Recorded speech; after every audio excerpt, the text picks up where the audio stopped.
Y'all, today's park visit feels extremely different because I just submitted my resignation letter. I submitted my resignation letter, and let me tell you, I felt so nervous yesterday pressing send on that email.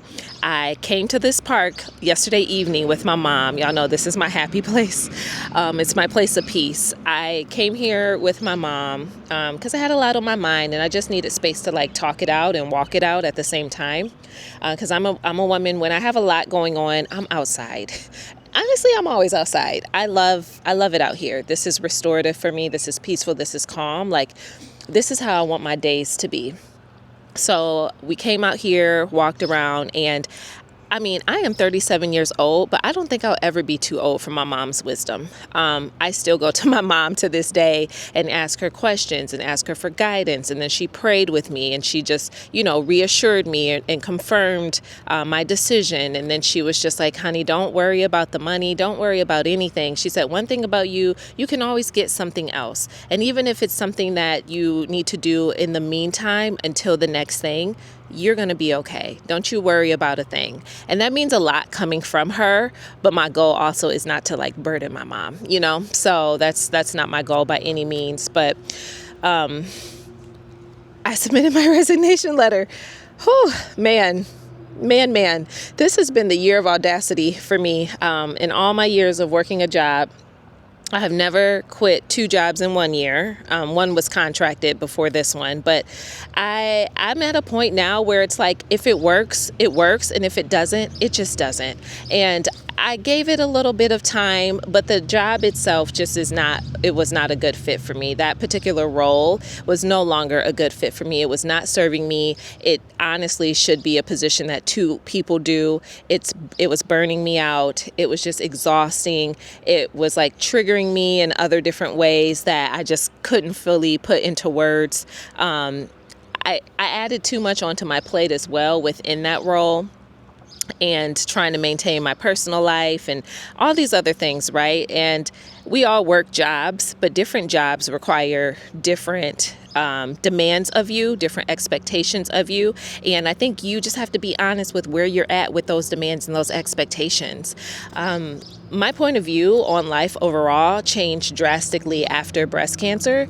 I don't want half the things I thought I wanted. I don't care to climb anybody's ladder. I want to eliminate the hurry from my life. I want peace. I want slower days. I want to work with mindful, like-minded individuals that we can cohesively work together and get the results. I'm not into working with people that always have to be so controlling and have their hand in all the pots and so many different things and manipulation and all those other things like that. I've had that journey throughout my life before the breast cancer. And well, quite honestly, now where I'm at in life today, I'm just no longer, I'm not putting up with anything like that. And those aren't the things that I want. When I was going through my YouTube course, so if y'all don't know, I took a leap and spent $2,000 the other day to invest in this course that I'm so excited about, because as a woman that's been seeking options and other ways to make extra money that's not just dependent on my one W-2,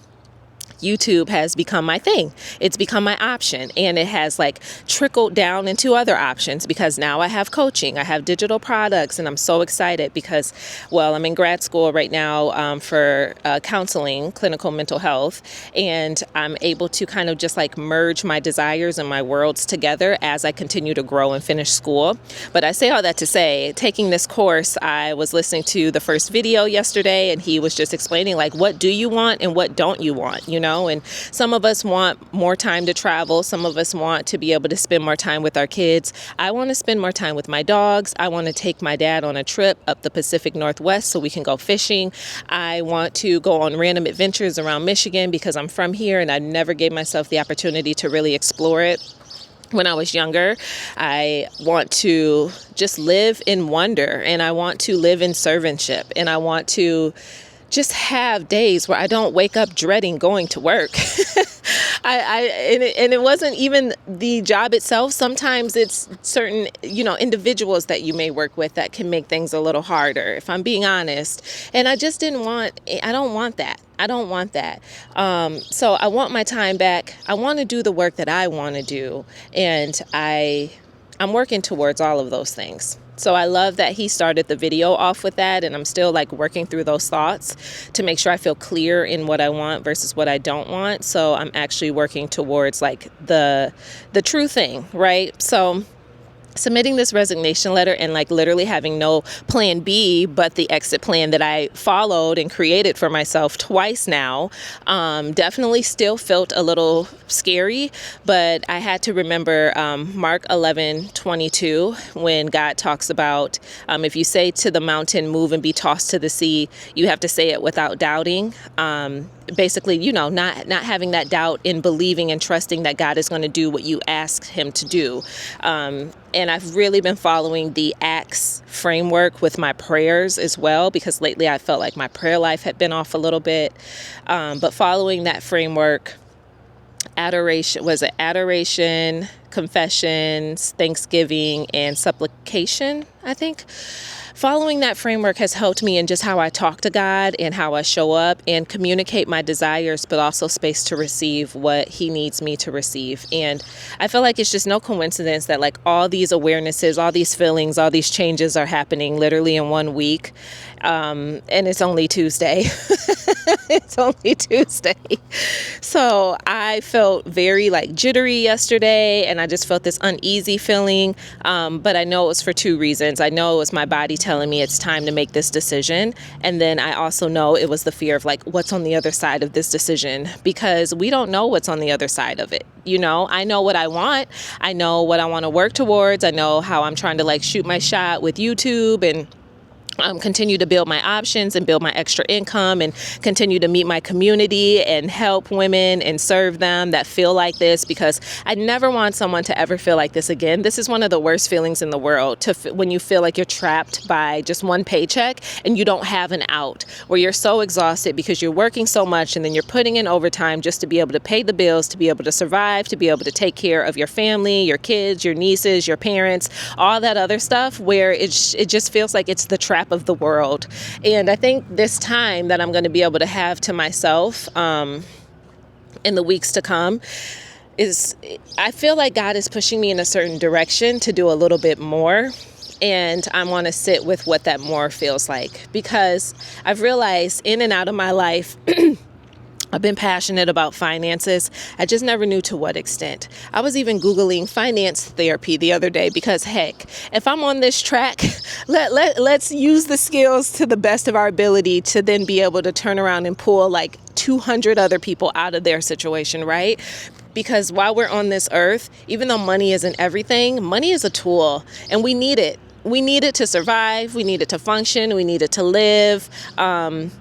We kind of need it. So if we need it, why not eliminate the barriers that it feels like it takes to get it and help other people build their options too? And I think it's just much deeper than me just showing up on these videos. And that's the crazy part about these videos. When I committed to 100 days of YouTube over 100 days ago, back in November of last year, I didn't know where it was going to take me. I didn't know what was going to happen, right? But if I spent so much time in my head continuing to think about it and not actually do the work, but continuing to think about, okay, this is what I want to say. What's my niche? Oh, let me get a good bio. Let me ask 10 different people if my bio sounds good. And then let me go back and see like, okay, what videos, what pillars do I have? Okay, how do I shoot this B-roll and all this other stuff, versus just turning this camera on and start talking.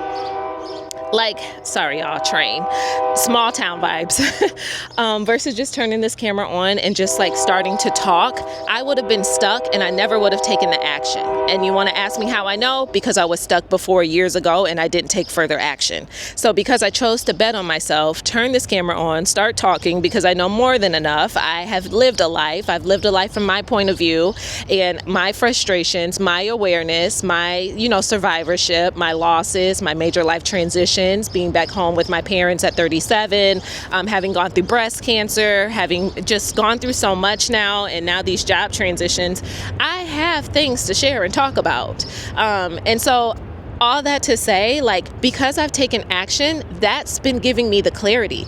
Because I've been taking action and I've been talking and I've been looking at what actually is lighting me up about all of this. Or, man, I am kind of interested in finances a little deeper than I thought. I did Dave Ramsey Financial Peace University years ago when I lived in Charlotte, North Carolina, and led it with my Bible study group when I was at church, and just never really put two and two together, but always been on some kind of financial journey. And I've had my highs, I've had my lows, I've had my ups, my downs. I've hit it all, the top of the top for me and the bottom of the bottom for me. And now when I look at my family, when I look at my friends, the common denominator in the conversations that I have literally had with my brother and a couple girlfriends these past couple days, my brother, bro, I'm tired. I am working like 7 days a week and I am tired. My girlfriend, I have never worked in a healthcare system like this. This has been bad. I am trying to figure out how to get out. My benefits are trash and it's not working for me or the kids. My other girlfriend, I'm working on buying my time back. It has taken me 3 years to figure out how to do this, but I've been working on buying my time back and I just hired X, Y, and Z. Like, all these conversations simultaneously kind of lead to a common thread for me. And it's the options, y'all. It's the options. I mean, I know I have to hit the road. I have this 1.5-hour drive ahead of me. But I would love the option not to. I would love the option not to make this drive anymore. And you know what? I'm looking for my cell phone so I can see what time it is. Okay, I got a couple minutes left. You know what? The thing about that is I also have the option to change my mind. I signed up for it a couple months ago. I gave it my all. I thought I'd be moving there a little bit closer to the job. I was that in and that committed. And, I've just let it unfold over time and realized that God is pivoting me. I've been going like this direction and now God is like, we're going here, walk with me. And you better believe I'm walking, okay? Hit you with one of these because, baby, I'm walking, I'm talking, I'm listening, I'm letting him move and groove in and through me. Even in the fears, even in the doubt, even in not having a plan B, even in not having another job lined up, even in not knowing what's next, I am trusting him because he has helped me fight my biggest battles. And I had to remind myself the other day, girl, you've gone through some hard things. If you can go through cancer, surely you can go through a job. Right? But leaving the job is scary because it's tied to what's the word I'm trying to say? There's like comfort there. Oh, security. It's tied to security because the job pays all your bills. This job, it pays your bills, it pays your car, it pays your insurance, it pays your light bill, it pays for your kids and stuff like that. This one thing is doing all of those individual things. But until you branch out and make that one thing multiply, and then you have multiple things taking care of all of those things and taking care of you, you will forever be stuck, my friend. You will forever be stuck. And I don't want that for you. I don't want that for me. I don't want that for nobody, because one of the worst feelings I have realized, separate from going through stage 2 breast cancer, is feeling stuck, because it feels like a cancer in a sense. It feels like you have this little knot in your stomach when you pull up, or if you have a conversation and an interaction with someone specific, and then, or if you needed to take the day off because you weren't feeling well, but then you can't because you either don't have PTO time, or you got a boss that's going to complain, or whatever your situation may be, or you need to get in those hours because those extra hours are covering your trip to Germany that you're about to take in a couple months, like whatever it may be. That feeling is tough because you feel like you're on like golden handcuffs. It's like these golden handcuffs and these chains. And I think we're already trying to break free from that with the like societal things that we're experiencing. But then it's like when you're experiencing it personally, directly in your own life, that's tough. That's tough. And I get that. So yeah, I submitted my resignation letter. I set it to be sent at 8 a.m. It's 8:01. So they got it. And I feel good about it. Yesterday, I felt like jittery. Today, I let the peace of the Lord flow over me. I read his word back to myself. I said and proclaimed what he says about me, to not doubt, to not be fearful, to trust that he is the Lord. He supplies all of my needs. He goes before me. He makes the crooked places straight. All of those things. And my mom sent me that text this morning because that's been a prayer she's been praying over me since I was a little girl, and I never understood what it meant until I started to understand more of what it means. And she said to me, the phrase "make the crooked places straight" originates from Isaiah 45:2, where God promises to prepare a path for his people. This verse emphasizes God's role in removing obstacles and providing guidance. And this is what he's promised to us. The crooked places can symbolize life's difficulties, while making them straight signifies divine intervention and support. This is what this is his promise. This is his promise for us. His promises are good. His promises are so good. Yes and amen.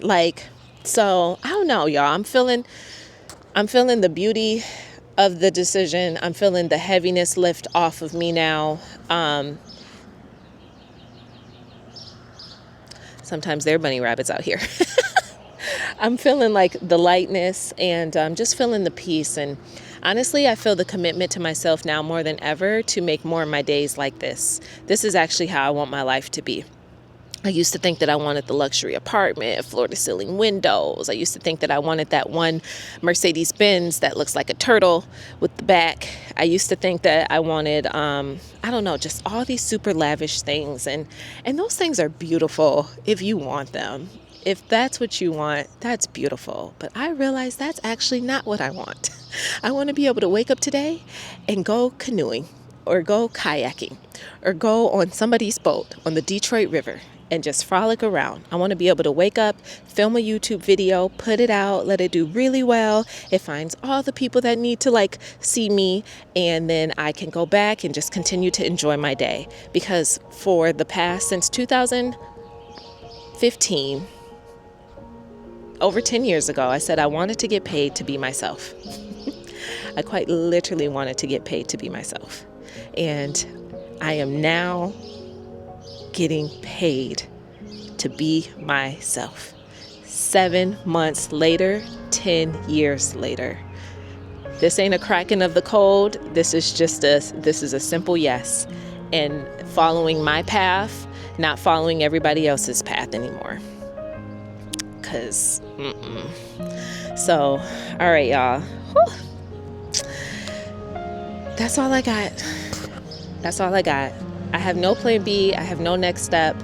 But this is what I got today, and I'm just going to focus on today alone. So, all right. Until the next video, my friend, peace out. I hope you take great care of yourself. And I just pray that over your life, that God goes before you and he continues to make the crooked places straight. That you sit down with yourself, find a nice, beautiful area to get some quiet, get some peace, and get some clarity. And when you have clarity, start taking action. Maybe YouTube is one of the options that you want to seek out. Maybe you are still trying to figure out what that looks like for you. I want you to meet me in the comments, because I will be going live this Saturday, June 27th, 12 p.m. for our Clarity Hour. We are hosting yet another Clarity Hour, and I'm really excited to just be in the room with y'all. The first one, we had 7 beautiful ladies, and it was just a nice, intimate setting, and I've realized we need community. It's helpful when we're not doing these things alone, and it's helpful when you have people that can not only hold you accountable, but can cheer you on with your decisions and with your process. So, we have the Clarity Hour. If you are one of those people and you need that space, you can come with a question, you can come with nothing, you can come and just be a fly on the wall, whatever your heart desires. I want for you what you want for you, but just spend some time getting clear and knowing what you want so you can know how to move forward and take your next step. So I hope to see you there or in the comments. And until the next video, peace out. Take care and God bless. Oh my gosh.